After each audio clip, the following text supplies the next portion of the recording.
Unang-una, kanina lamang ako nabigyan po ng kopya ng inyong sinumpaang salaysay. Meron lamang akong ilang katanungan upang malaman ng taong bayan ang katotohanan sa likod ng kasinungalingan ni Bryce Hernandez laban sa akin. Okay? For the record, ano po ang kumpletong pangalan ninyo?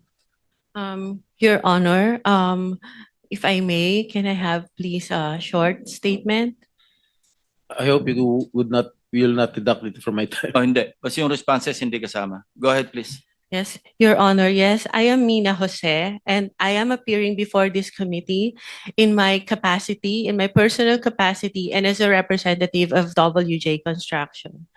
I came before this committee with humility and respect to share the truth.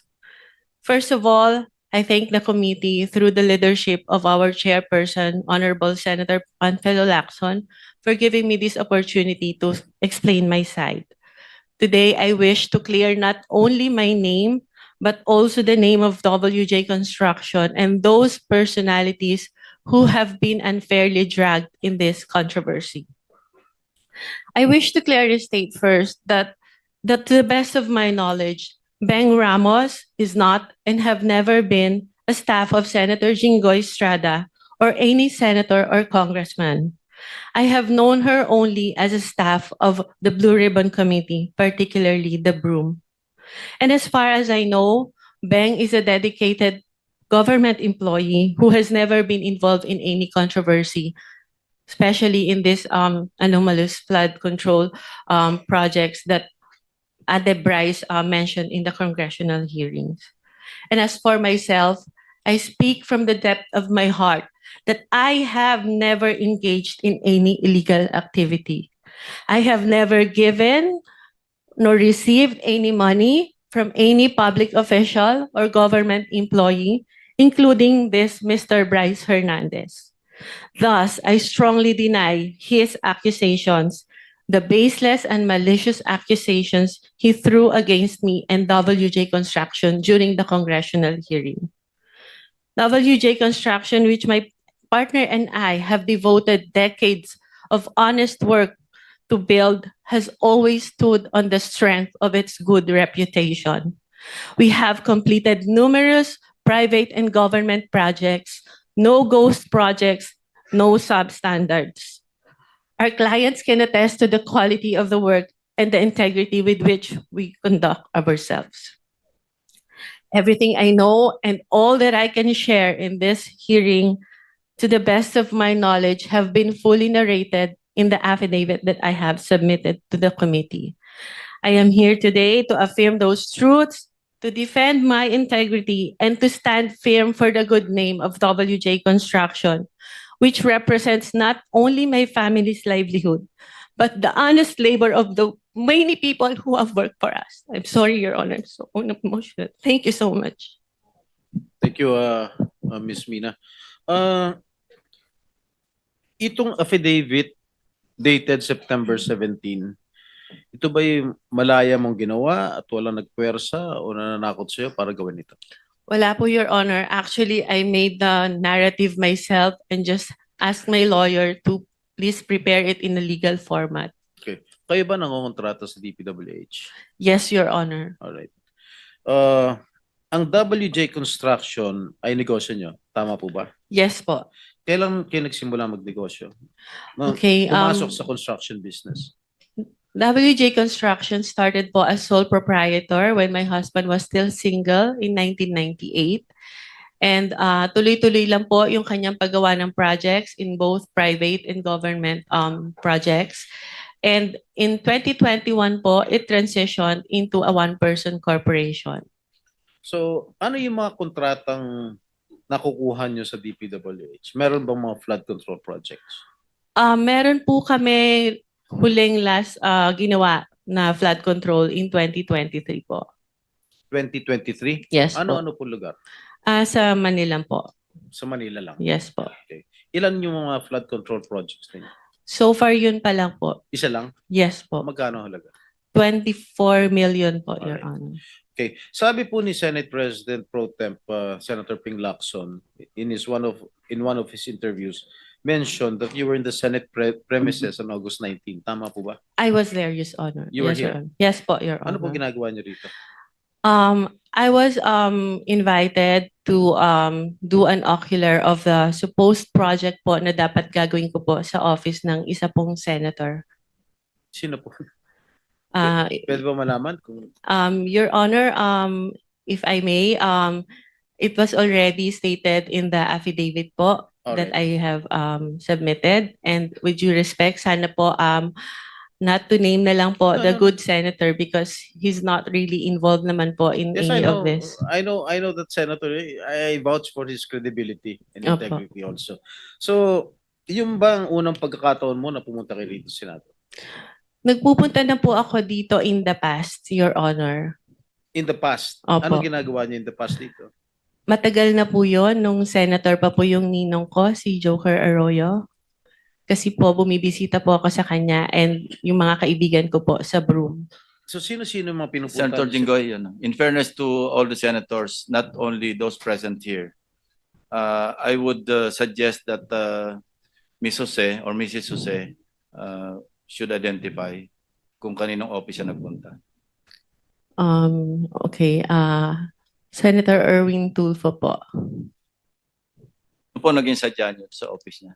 Meron po kasing problem yung terrace ni Senator Erwin na binabaha po siya lalo po pag umuulan. So ako po yung na-refer na contractor nung staff niya na kung pwede po tingnan namin gawa ng solusyon and mag-suggest po kami sa kanya.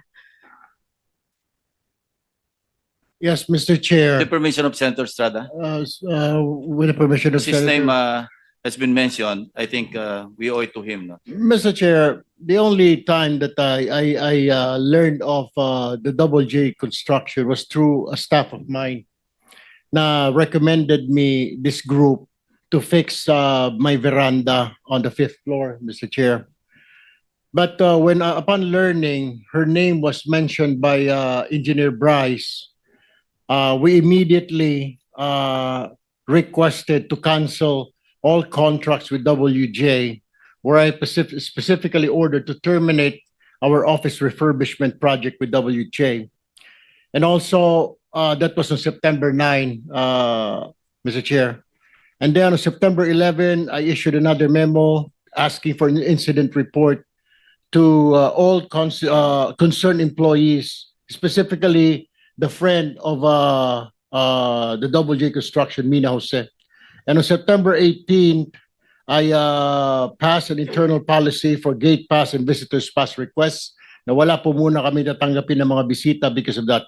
Mr. Chair, this representation is willing to submit all the documents. The memo stated dated September 9, memo September 11, memo September 18, and of course the drawing submitted by Ms. Mina Jose for the refurbishment of my veranda on the 5th floor. Also, some contracts we're willing to submit for in this committee, Mr. Chair. Thank you.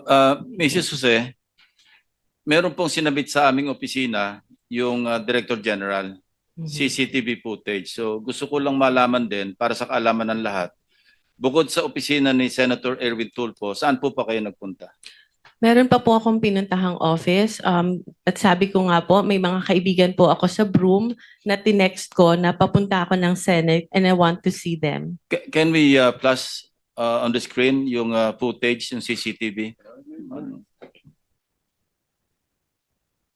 Linawin mo yung broom. Ano yung broom? It's the Blue Ribbon Oversight Yes, Office hindi alam- Management, hindi alam Your ng Honor. public. Masusundan na lang natin ito, no? Ano, sa third floor na ba ito? Doon muna sa ground floor. August 19. Yeah. August 19, correct. Sige po, habang tinitingnan nyo, kayo na yung magkakwento kung ano yung flow ng events nung kayo dumalaw dito. Anong Okay, oras? so from saan the kayo lobby po, nagsabi po ako na I have a permit to enter the Senate, and then tinanong po yung pangalan ko, hinanap po nila sa computer, and then nung na-confirm po nila, sabi nila, umakyat ka na sa second floor, doon ka mag-register. So pag akyat po, nakikita niyo po, meron pong separate na bag and body scanner where yung mga guest po dapat mag-pass through muna doon. After po noon, pupunta po sa logbook area, ilalag niyo po yung pangalan niyo, yung phone number niyo, taga saan kayo, and kung saang office kayo pupunta. And hitingnan po kami ng ID to verify kung kami po talaga yung nasa list. And that's what I did, Your Honors.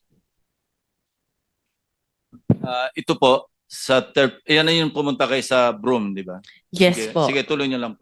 Yeah, so dahil nga po nakita ko na yung elevator is cramped and dalawa lang po yung para sa mga senators, isa lang po yung sa guests, and natatakot ako na pumasok sa cramped elevator because I don't have my mask, I took the stairs po. And dumaan po ako kay Beng, inuna ko po muna siya dahil sa totoo lang po, nakiusap po ako sa kanyang mag-prepare or mag-print ng sample proposal na i-attempt ko po sanang i-present kay Senator Erwin. So dumaan po ako doon briefly, nagpicture pa nga po kami, and I texted my other friend sa Broome who was at that time in the session hall to tell her na, hey, nandito na ako. So after po noon, umakyat na ako dahil nagagalit na po sa akin yung staff ni Senator, bakit daw po ang tagal ko. Sandali lang daw po si Senator para explain sa akin kung ano yung gusto niyang gawin. So umakyat na po ako sa office ni Senator Erwin Tulfo. Mr. Chair, may I also add that we'll be submitting a screenshot of the text message between my staff and Miss Mina Jose. Where was she during that time?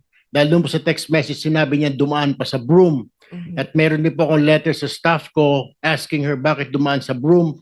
Parang ginamit po yung aming opisina na makapasyal siya sa Broome, wala naman po sa agenda. Hindi rin po niya minensyon na may kilala po siya dito sa Senate, dyan sa Broome, sa Blue Ribbon. So, in other words, Mr. Chair, parang nagamit po yung opisina ko para dumaan po siya sa Broome kung ano man yung kanyang business doon, Mr. Chair. My apologies, Your Honor, if that appeared that way. It was just my intention to see my friend, especially when I heard that Beng is suffering from cancer and I haven't seen her in a long time. So I thought it was an opportunity for me to also visit her. Mr. Chair, the question is, you should have told us na may kaibigan ka under investigation.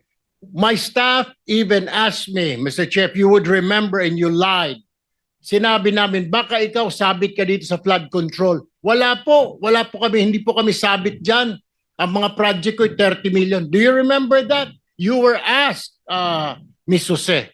Yes, Your Honor, because I am of honest belief na wala po talaga kami. You were not, bakit nababanggit ang pangalan mo dito ngayon? Meron ka palang kinalaman dyan sa mga proyekto sa Bulacan na yan. Why didn't you tell us straight up? Had you told us na meron kang sabit sa mga project sa Bulacan, we wouldn't have let you step in the Senate, Ms. Jose. Your Honor, prior to the text message that was shared by Bryce, nagulat po talaga ako dahil wala po kaming pinasukang project. We never joined any bidding. We never Mr. submitted Chair, any documents. hindi nga po Mr. Chair, sinasabi parang lumalabas na isa ka sa conduit, isa ka sa mga sabit na nagdala ng pera, something to that effect. Hindi ko naman sinasabi na kasama ka sa proyekto, pero sabit ka sa problema sa flood control. You should have told us. You should have informed my staff na pumunta ka rito na dadaan po muna ako. How hard is that to say? Pakisabi kay Senator, dadaanan ko muna yung kaibigan ko sa Broome na may sakit na cancer. Why didn't you do that, Ms. Jose, Mr. Chair? Your Honor, I don't think Senator Erwin is privy to the conversation with the staff Yes, to yeah. whom I have mentioned before. Senator this- Erwin, please no. I think si Bryce was the one who made that assertion, Yes, Your Honor. implying that WJ / Beng Ramos ay magdadala ng obligation. Can you clarify that? Ano yung obligation na sinasabi mo? Yun po yung yung sa proponent po nung project na ibinigay po ni Boss Henry sa kanya.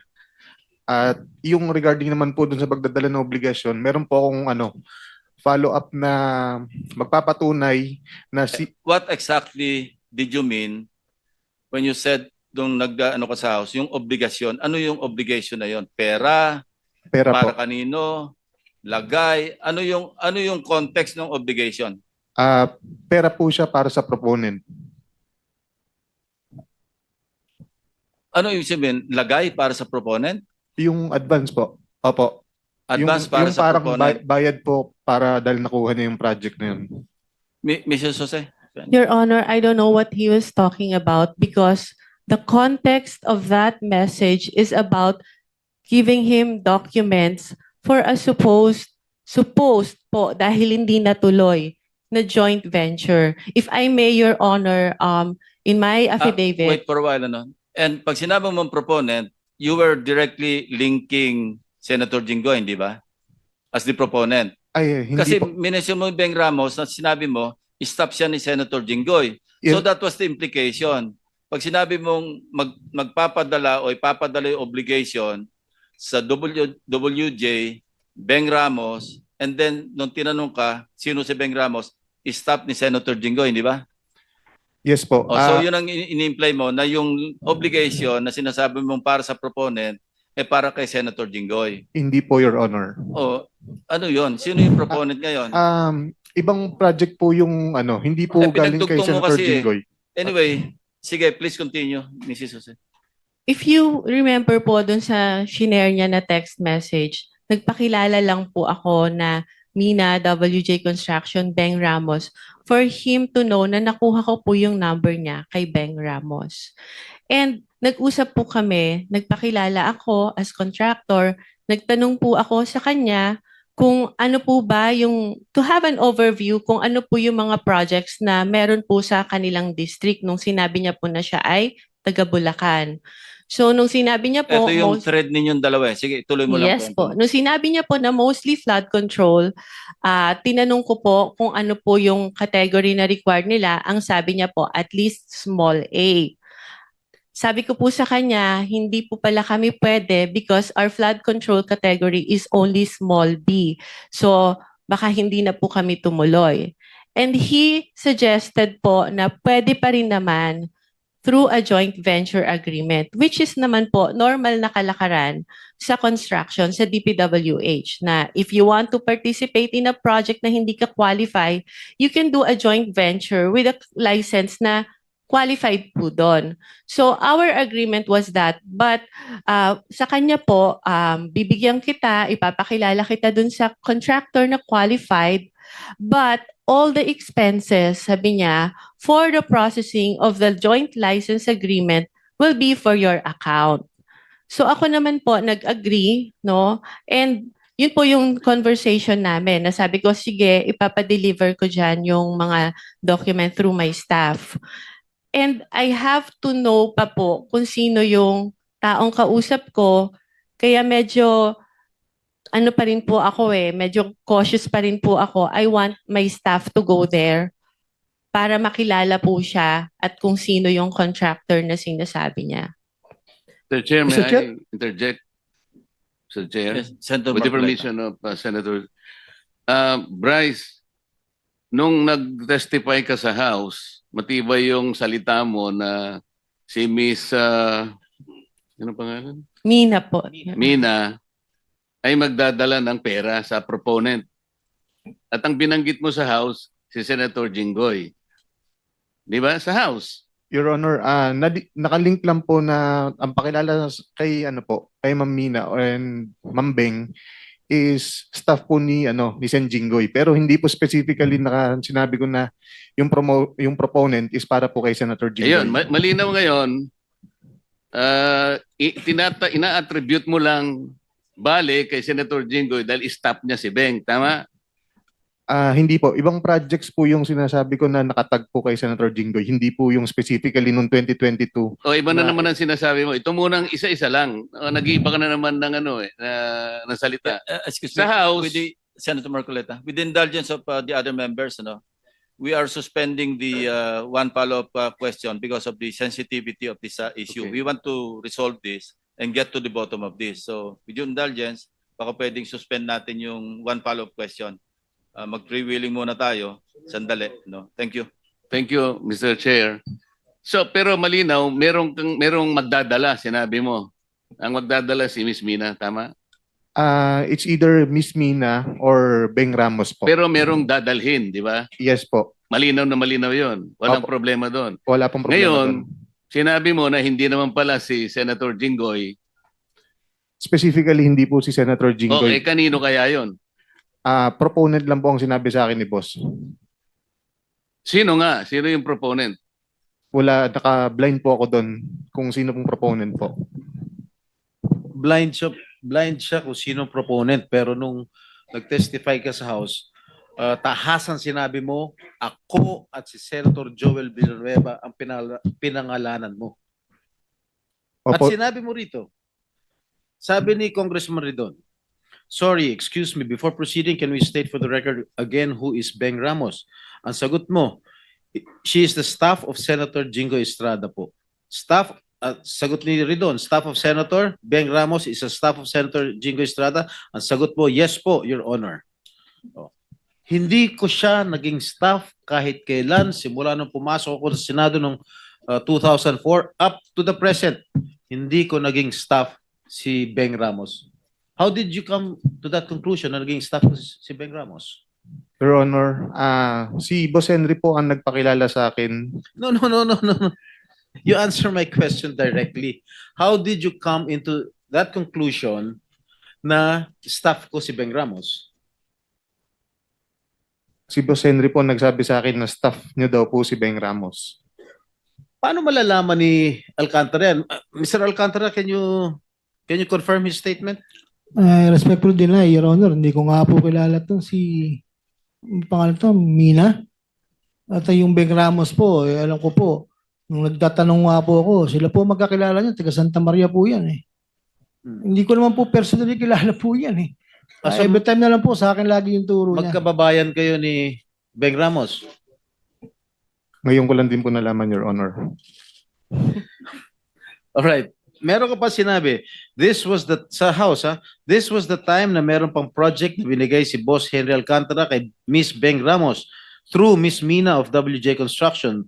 So, yun po yung ginamit na license or contractor at nandyan po yung pag-uusap kung kailan pa po magdi-deliver ng obligasyon dahil kailangan po ni Boss Henry. Okay? Oh. Ano ibig sabihin niyan? Ito po yung binigay nga po na project ni boss kay Ma'am na contractor, kay Ma'am Mina, slash Ma'am Beng Ramos. I thought, kilala mo ba Mr. Alcantara si Mina? We never met po. Ngayon ko lang po siya nakita. And I swear that, alam po ni Ma'am Minang, hindi po kami Miss Mina, nagkikita kilala na. mo si Engineer? Hindi po, Your Honor.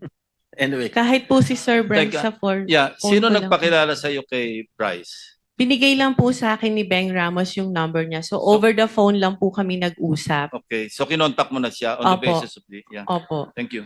Okay, just to pursue further, no? Miss Mina, ni minsan, hindi ka nagpunta sa tanggapan ko, sa opisina ko. Tama po. Hindi po. Never tayo nag-usap at ngayon lang tayo nagkakilala. Tama po ba? Ngayon lang po. Ipinatawag ka sa hearing na ito dahil nabanggit ang pangalan mo at yung WJ Construction sa testimony ni Bryce Hernandez sa Kongreso noong September 9. Tama po ba? Yes po, Your Honor. Okay. Ito pong text message na inilantad ni Bryce Hernandez doon sa House hearing.